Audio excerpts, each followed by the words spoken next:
O meu enquadramento hoje tá bom, né, gente? Pelo amor de Deus, passei o final de semana todo aprendendo a mexer nesse aplicativo para ficar bom. Enquadramento, porque a aula de filosofia, quando eu fui ver. Ai, boa noite. Hoje eu pensei, hoje eu vou tomar cuidado com esse enquadramento.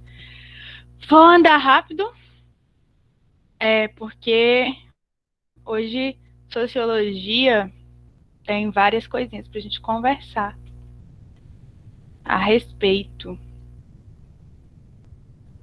Deixa eu vir aqui.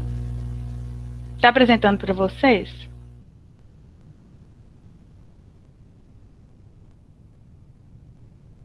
Ok. Mas está bem lá na frente. Deixa eu voltar para o primeiro slide. Tá certinho. Hoje a gente vai começar a falar um pouquinho de como a sociologia nasceu e por que a sociologia nasceu. A gente costuma falar que a sociologia é filha das revoluções. Ela entrou no ensino médio só em 2008, tá? Então, é uma matéria novinha, a mais nova que a gente vai estudar, né? Matemática, física, química, história, biologia, já estão no ensino médio há muito tempo. Sociologia só entrou em 2008 com a portaria do MEC, e aí ela passou a ser obrigatória para o ensino médio, tá? E aí, essa matéria é nova e também das ciências sociais é a matéria mais nova também, é a matéria mais nova. O que é a sociologia e por que ela se fez necessária?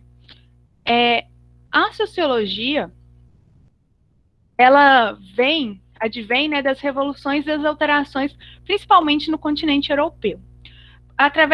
Aconteceu várias coisas na Europa, né, começando com a Revolução Científica e a Reforma Protestante. O que é importante para a sociologia da Revolução Científica e da Reforma Protestante? Elas começam a ser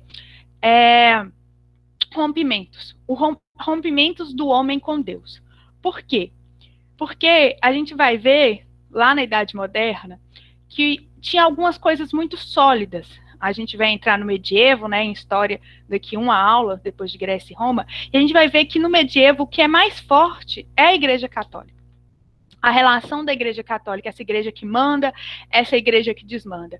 E aí, com a Revolução Científica, o poder da igreja não é que ele começa a ser contestado, o poder total, mas sim o poder do saber da igreja.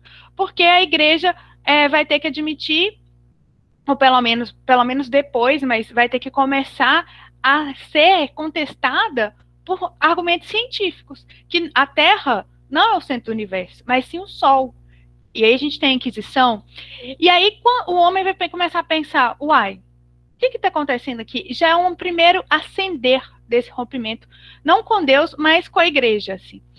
A reforma protestante, então, já é um rompimento ainda maior com a igreja católica. A igreja que era senhora da Europa, ela vê o seu poder sendo dividido entre demais religiões. Então, isso já é uma grande mudança. O ser humano ele está mudando no campo religioso. Além disso, o ser humano está mudando no campo político. A gente tem as revoluções gloriosas, a Revolução Gloriosa lá na Inglaterra, as revoluções inglesas, né? A última Revolução Gloriosa. A gente tem a Revolução Francesa, e na Revolução Francesa, o rei é decapitado. Então, esse rei que era soberano, agora ele é decapitado. E aí você pensa, a gente está tendo uma mudança no pensamento religioso, a gente está tendo uma mudança no pensamento político, e a maior das mudanças, a mudança no pensamento do mercado. O mercado vai mudar. O fortalecimento do capitalismo do mercado. O homem vai começar a vender a sua força de trabalho. Isso vai aumentar a interação social. A gente vai ficar mais urbano. Quando a gente mora na roça, a gente tem, tipo assim, uma casinha, e aí, muito depois, a gente tem outra casa. Lá, quando a gente muda para cidade, não. E ainda mais as cidades inglesas daquela época, da Revolução Industrial. Londres, Manchester, eu não sei falar o nome dessa cidade, mas vocês entenderam aí, que tem aquele time lá, de futebol. Alguém manda no chat como é que fala. Manchester... minha língua. Manchester. Ai, meu Deus. Essas pessoas que estão vindo, saindo do feudo, indo para as urbes, né, que vão virar cidades depois, elas vão morar muito juntas, então vai ter muita interação social, você vai ver muita gente, e aí isso muda a sua cabeça. Então um homem europeu que são 3 séculos, mas na história, na sociologia, 3 séculos são nada. Mas se você pensar que o avô do Joãozinho vivia num feudo, acreditando em tudo que a Igreja Católica pregava, acreditando depois que o rei era um representante de Deus na terra, vivendo só ele e a família dele. Agora o Joãozinho já está na cidade, tendo uma religião diferente da católica, vendendo sua força de trabalho e convivendo com muita gente, mas com muita gente. Joãozinho é um homem totalmente diferente do que foi seu avô. E aí, com essas pessoas diferentes, a sociedade está toda diferente. A gente precisa de uma matéria, de um estudo social que explique o que está acontecendo na sociedade. Porque a vida humana, ela se constrói socialmente. O homem vai se lançar à natureza e vai elaborar a sua existência através do que ele se lançou na natureza. Só que essa construção, que até então era feita de várias formas, ela passa a ser feita principalmente pelo mercado. O mercado vai criar o trabalho assalariado e você vai vender a sua força de trabalho. No que você vai vender a sua força de trabalho, você vai, principalmente na Inglaterra, da primeira Revolução Industrial, você vai pautar toda a sua vida no mercado de trabalho, porque você vai trabalhar 16, 18 horas. O que você vai fazer depois é o que vai sobrar tempo. Tá? Então, o mundo moderno vai emergir nessa crença que a ciência e a técnica são os elementos fundamentais para levar a sociedade, a humanidade para o progresso. E aí, já que a gente precisa do progresso, a gente precisa de uma ciência nova, porque a filosofia ela é muito intimista, muito de olhar o homem, que vai fazer a gente entender como esse progresso vai chegar. Principalmente o nosso autor de hoje, Augusto Comte, ele vai acreditar muito nisso, ele vai acreditar fielmente que o mundo moderno veio para levar a humanidade para o progresso, principalmente com a técnica, com a tecnologia. Esse primeiro slide, tá tranquilo? Tô falando igual o papo na chuva hoje. Ok. Vou mudar agora de slide.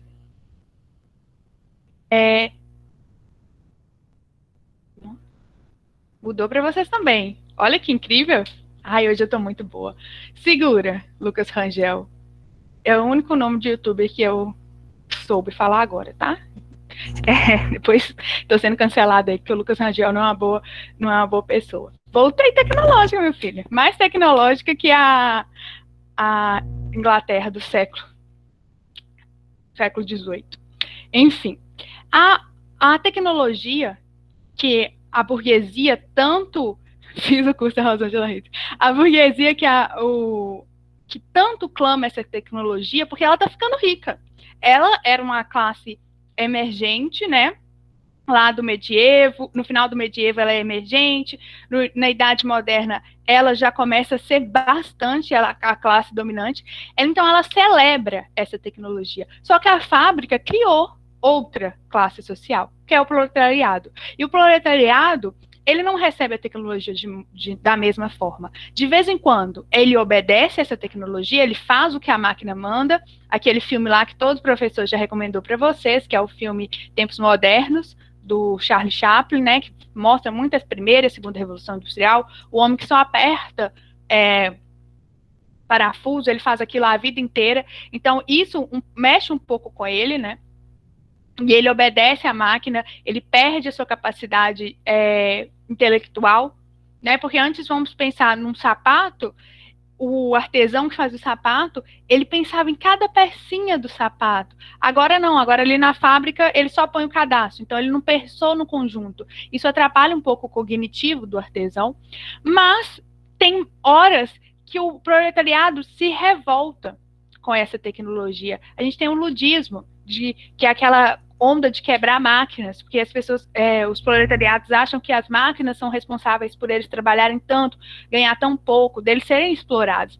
Então, assim, vai ter um dualismo que tecnologia é essa? Essa tecnologia ela é amada por algumas classes, mas em outras classes ela nem chega, e quando ela chega, ela não chega para emancipar. E isso é tão hoje, uma das pessoas mais incríveis da Humanas faz aniversário, Milton Santos, faria 95 anos hoje, e uma das principais teses de Milton Santos é essa. Já no século XX, a tecnologia que não chega, a globalização que não chega, e não chega desde a Europa do século XVIII, desde a Europa de 1750. E você pensa, então, que esse avanço é desproporcional. Por isso que a sociologia vai trabalhar hoje na humanidade como que a tecnologia, na humanidade não, na atualidade, como que a tecnologia afeta a classe A, afeta a classe B, como a tecnologia afeta as discussões políticas. Hoje a gente tem uma discussão muito forte na sociologia sobre isso. Então, a sociologia nasce lançando o seu foco sobre as diversas problemáticas, como a relação entre capital e trabalho, tradicional, moderno, sagrado e profano, ideologia e utopia. Eu trouxe uma frase do Marx, que ele fala, quando ele vê a sociedade capitalista se formando, ele fala, tudo que era sólido se desmancha no ar. Essa é a principal frase para você entender por que a sociologia nasce. O homem, ele acreditava que a Igreja Católica era a ponte entre a terra e Deus. Essa ponte é cortada, nascem outras pontes. O homem acreditava que o rei, ele era a pessoa que deveria governar, a pessoa escolhida por Deus. Esse homem é decapitado.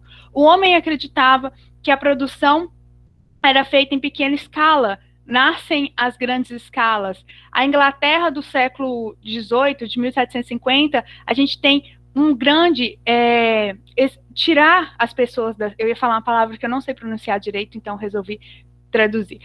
Tirar as pessoas da terra, né, para criar-se várias ovelhas, e essas ovelhas fornecerem lãs para a indústria de tecelagem que está nascendo na Inglaterra. Então, assim, é em alta demanda. E você, em alta demanda, e a demanda mudando, você pensa que precisa consumir. Ainda é pequeno, mas você acredita que precisa consumir. Não é igual a gente consome hoje, né?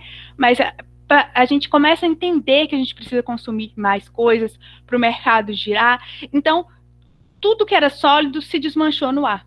Você precisa, então, descobrir qual que é a sua posição social e qual que é a sua relação nessa posição social. Só que a sociologia não vai estudar sobre eu, Maria Cláudia, sobre Joãozinho, Francisco. Não, a sociologia vai entender como essas relações sociais vão se entrelaçando, como que o sagrado e o profano vão se relacionar, como que o capital e o trabalho vão se relacionar, o que é ideologia, o que é utopia, quando que a gente vai lançar a mão do moderno, mas quando a gente vai ficar acuado e voltar para o tradicional. A sociologia nasce para falar sobre isso.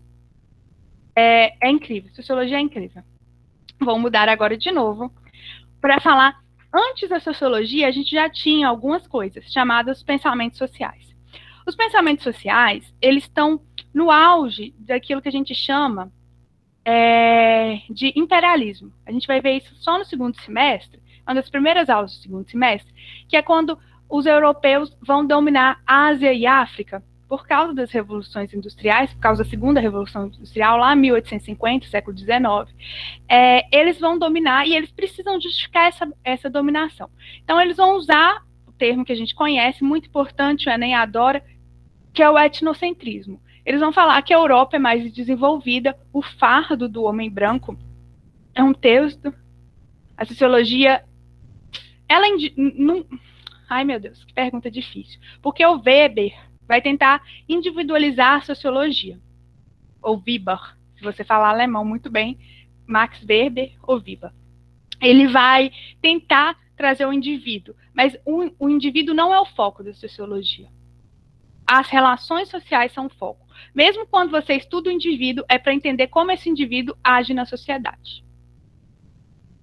Mas em ciências humanas, esse negócio de nunca, sempre é difícil usar.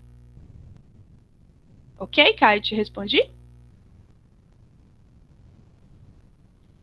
Sim? Então tá bom. Os pensamentos sociais, então, eles vão ser usados né, aquele fardo do homem branco, é um texto de um autor belga, já caiu várias vezes no Enem, PPL, no Enem tradicional, Fulvestre ama. Se Fulvestre ama, se São Paulo ama, São Paulo é o berço da sociologia no Brasil, tá? Os nossos sociólogos que a gente estuda, todos, a maioria estudou em São Paulo. Eu ia falar todos, mas acabei de falar que a gente não usa esse termo para ciências humanas. Mas, então, se São Paulo ama, é tendência para o Enem. Eles vão usar esses pensamentos para justificar o imperialismo, para justificar por que eles estão dominando outras terras. E aí a gente tem 3 principais que falam basicamente a mesma coisa. O evolucionismo social, o darwinismo social e racismo científico é basicamente a mesma coisa. Os 3 se baseiam na teoria de Darwin, né, que o mais forte sempre sobrevive. Eles vão falar que a sociedade passa por estágios para chegar a um estágio muito desenvolvido. E o estágio mais desenvolvido são as sociedades europeias. Por isso que, quando um europeu vai para a África, vai para a Ásia, ele leva o desenvolvimento. Então, ele não está dominando, ele está desenvolvendo o lugar. Ele vai falar também sobre no darwinismo social, ele vai usar também um termo chamado determinismo biológico. Já vem no nosso DNA, como se um DNA de uma pessoa que fosse branca, de uma pessoa que fosse amarela, de uma pessoa que fosse preta, fosse diferente. A gente sabe hoje que não é, isso é um absurdo. Não são todas as pessoas do século XIX que concordavam com isso. Tinha pessoas já que no século XIX pensavam, meu Deus, Darwin nunca falou isso, tá, gente? Darwin falou para as espécies. Darwin nunca falou isso para o homem, né? Mas, enfim, teve gente que interpretou assim, que tinha, então, a raça branca, a raça preta, a raça amarela já vinham determinadas geneticamente, e aí teria uma raça que é mais inteligente que a outra. E essa raça seria a raça branca. Então, a raça branca ela tinha que estar no topo, na hierarquia, porque ela é mais inteligente. Não mais forte fisicamente, mas na espécie humana, a força principal é a força da inteligência, e quem é mais inteligente é o branco. E aí, então, ele deveria dominar todas as outras raças, né? O racismo científico é isso, é acreditar que os europeus são maiores ou melhores que alguém.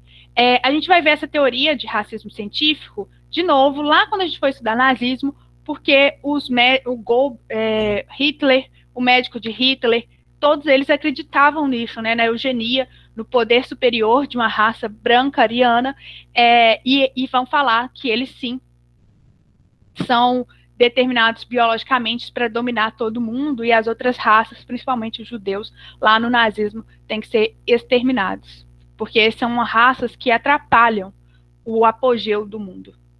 Certinho? Alguma dúvida sobre essas teorias? Elas são basicamente as mesmas coisas. Quando cai no Enem, não cai divididinha assim, cai com o nome de darwinismo social, racismo científico, para você explicar sobre essa visão eurocêntrica, etnocêntrica, que uma etnia é superior à outra. Ok? Vou passar, então, para a gente falar sobre o positivismo. A primeira teoria agora já é... Deixa eu ver o chat. Ok, obrigada, Grazi. A primeira teoria já social. A teoria da sociologia já, né? E o positivismo, ele nasce com um francês, com um conde francês, só que ele ganha notoriedade com Augusto Comte. Comte acreditava que essa ciência que estava surgindo, para ela ser uma grande ciência, ela tinha que seguir os preceitos da ciência natural, das ciências naturais, física, química, biologia, a própria matemática, né, entrava nessa época como ciência natural. Por isso ele não vai chamar de sociologia, ele vai chamar de física social. O positivismo vai chamar sociologia de física social. Isso é muito importante, que isso cai nos vestibulares várias vezes. Na lista que eu mandei para vocês, tem uma questão sobre isso, falando que por que o positivismo acredita nisso? Porque o positivismo acredita que o agente social, né, o sociólogo, ele tem que ser neutro, ele não tem que dar opinião nas coisas, e aí isso faz com que ele se aproxime de um físico, de um biólogo, de um matemático, e isso faz que as ciências humanas sejam uma ciência rígida. Não que física, hoje, depois de Einstein, a gente sabe que nem a física é rígida. O mundo é um grande borbulhão de oportunidades, né? A gente tem várias. Einstein acabou com tudo. Acabou não, reformulou tudo que Newton disse. A gente já não tem leis tão mais rígidas, mas nessa época a ideia do Comte era criar leis rígidas para as ciências humanas, leis rígidas para a física social, tá? O lema do positivismo é um lema que a gente conhece bem, né? Ordem, progresso, trabalho e felicidade. A bandeira do Brasil escolheu 2 dessas palavras, ordem e progresso, tiraram felicidade da bandeira. Será por quê? Né? Esse país já tirou felicidade da bandeira. Assim que nasceu. Então, a teoria positivismo. Então, o termo positivismo nasceu com Saint-Simon, na França, porém é o Auguste Comte que vai ser seu discípulo, seu principal discípulo, que vai expandir a teoria do Saint-Simon. A gente vai ver Saint-Simon também, tá? Que ele é socialista utópico. Tirou felicidade, mas há quanto tempo? Pois é.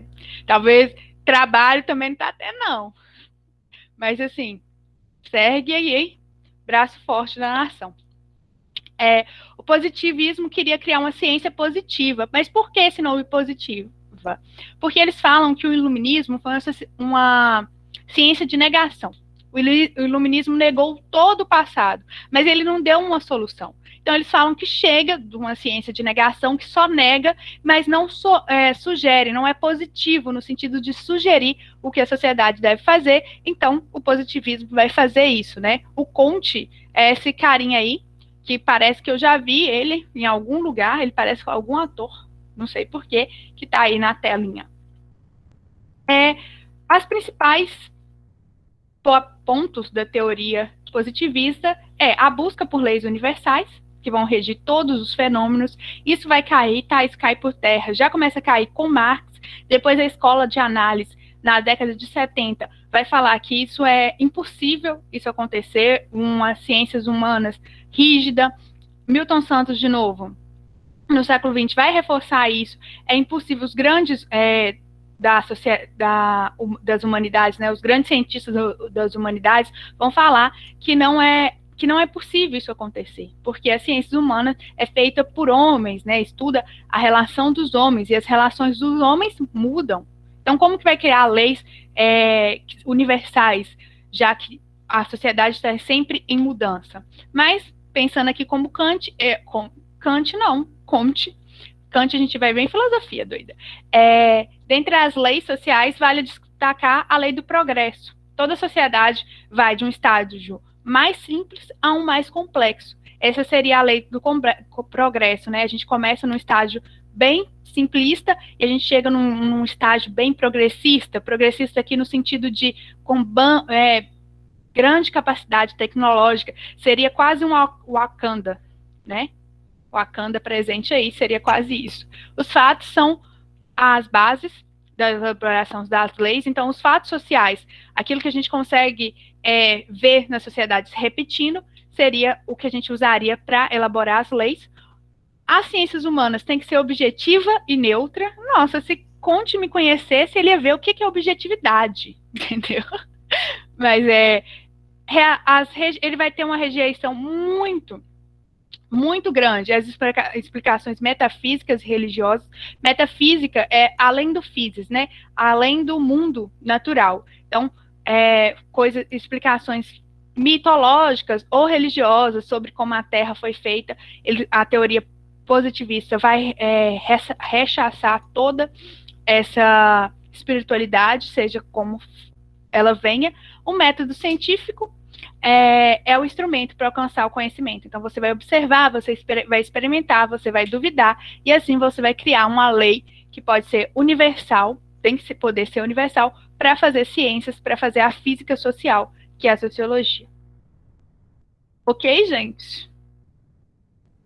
Kant também tem outra parte dele que cai, às vezes, nos vestibulares, que seriam as leis dos 3 estados, né? Como que as sociedades saem, como os estados nacionais saem de algo bem simplório para um estado bem tecnológico, bem avançado. Então, o primeiro estado é o estado teológico, onde vai predominar a irracionalidade humana, isso é o que você tem que saber, basicamente, mas é quando o homem acredita que as explicações para a sociedade estão além dele, né? Estão além do que ele pode explicar.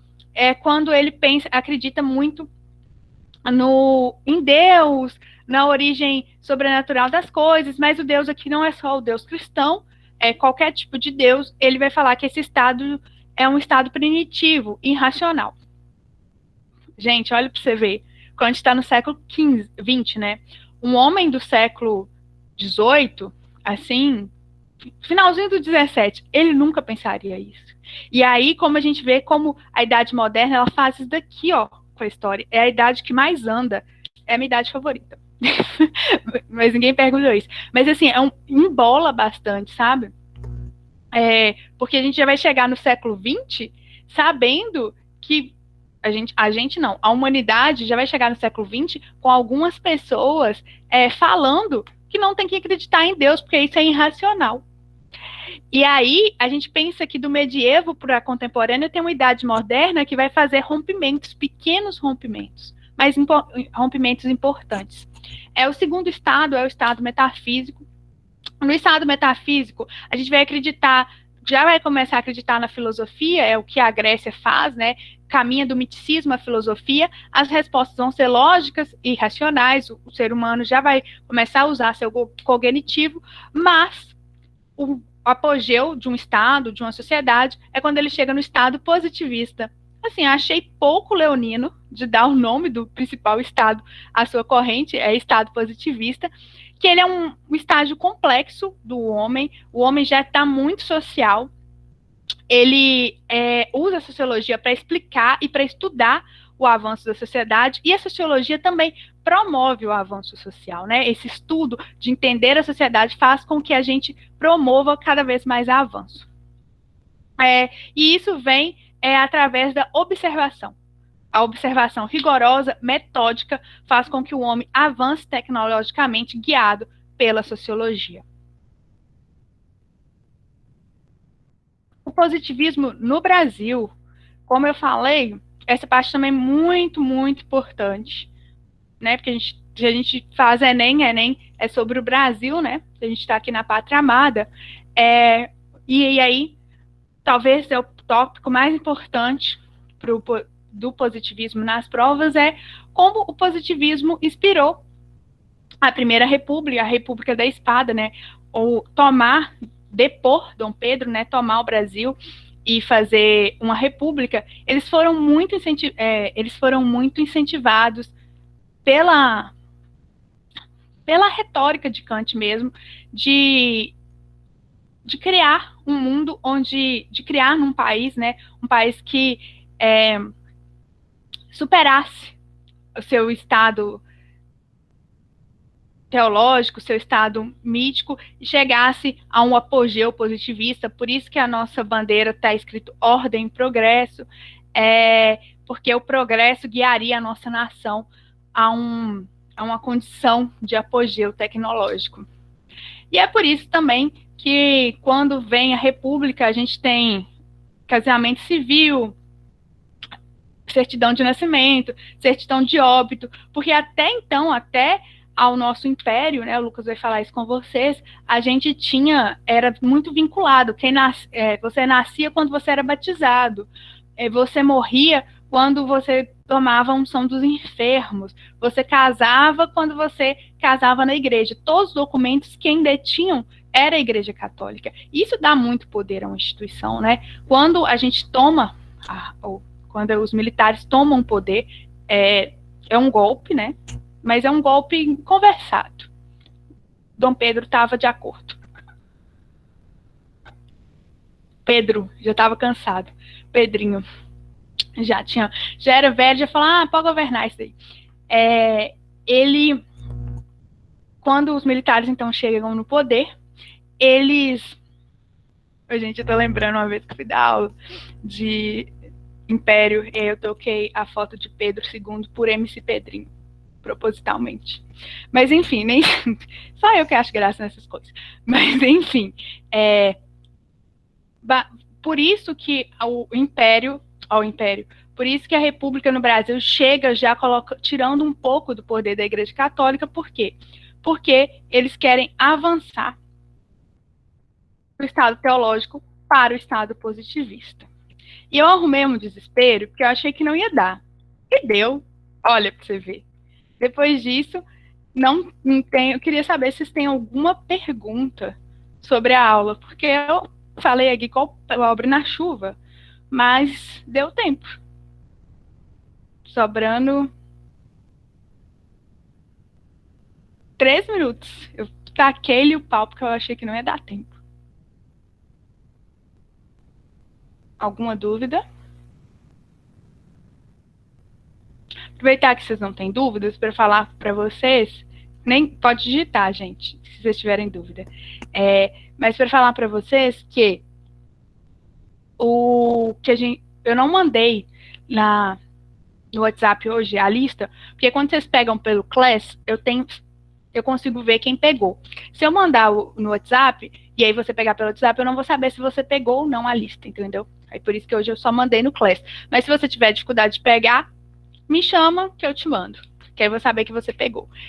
E outra coisa, o ProUni abriu hoje o edital, tá? Vai até 4 de maio, 23h59 do dia 4 de maio, o resultado sai dia 7 de maio. Até amanhã, exatamente, até 23h59 do dia de amanhã. Eu vou passar aqui para vocês, então, os principais pontos da aula, se alguém quiser anotar, não sei como vocês assistem a aula, mas para vocês em um post-it e cola para quando vocês saberem o que é positivismo, o que principalmente os vestibulares cobram. Positivismo é a ideia de que aproximar a ciência da natureza com a ciência humanas, né, a física social. Então, um método científico rigoroso para a sociedade, o agente social, né, o sociólogo, ele tem que ser neutro e objetivo. Essa é a principal característica do positivismo. O Durkheim, que a gente vai ver semana que vem, ele é positivista em alguma forma, ele vai acreditar nesse sociólogo neutro. E aí, a partir do Weber, o Weber já vai falar, meu Deus, não tem como ser neutro, não, porque eu faço parte dessa sociedade. Ele vai falar, por exemplo, o Weber vai falar, por exemplo, que como que a gente vai ser neutro se uma mudança de religião faz que alguns países avancem no capitalismo e outros não. Portugal, muito católico, não consegue avançar tanto no capitalismo quanto a Inglaterra, que é protestante. Então, Weber já vai começar a questionar essa neutralidade. Marx, então, que são os 3 clássicos, né, os clássicos da sociologia, já vai, então, quebrar essa neutralidade, vai falar, é impossível ser neutro, nesse sentido. Outra coisa que é importante no positivismo é a relação que ele tem com a República Brasileira, a ideia da República Brasileira de levar progresso, de superar o passado, de superar algo ultrapassado, por isso acabar com a monarquia, por isso tirar algum poder da Igreja Católica, não colocando ela mais para controlar o contingente populacional, porque, querendo ou não, é isso que a Igreja fazia ao registrar quem nascia ou quem morria, né? Mas depois vai sair os militares, vai entrar a República Café com Leite, isso muda um pouco, né? Mas principalmente na República da Espada, essa ideia de progresso. O que vem antecede a sociologia, né, os pensamentos sociais, a gente lembrar que é um pensamento totalmente etnocêntrico, porque a sociedade da época precisava explicar por que estava dominando outros continentes, porque estava dominando a Ásia e a África, e não dá para falar, a gente está dominando porque a gente quer riqueza natural, porque a gente precisa expandir capital, não dá para falar isso não é bonito. Então, a gente precisa de palavras bonitas, eles vão falar que isso é porque eles querem levar o progresso, eles querem levar o conhecimento de Deus, eles querem levar a superioridade branca, porque o branco ele tem essa capacidade de ensinar para as outras populações. Então, é uns pensamentos extremamente racistas, mas por que racismo científico, né? Que é baseado no cientificismo. Eram cientistas que concordavam com essa ideia, principalmente usando de argumento Darwin, do darwinismo social. E lembrar que a sociologia nasce sendo fruto de revoluções. Revolução Francesa, Revolução Industrial, reformas também, reforma protestante, reforma científica, tá? Do pensamento científico. Vou parar de gravar a aula agora. É isso, galerinha do YouTube. Deixe seu like, se inscreva no canal, comente. Maria Cláudia devia ganhar um aumento. Brincadeira. Aí, parei.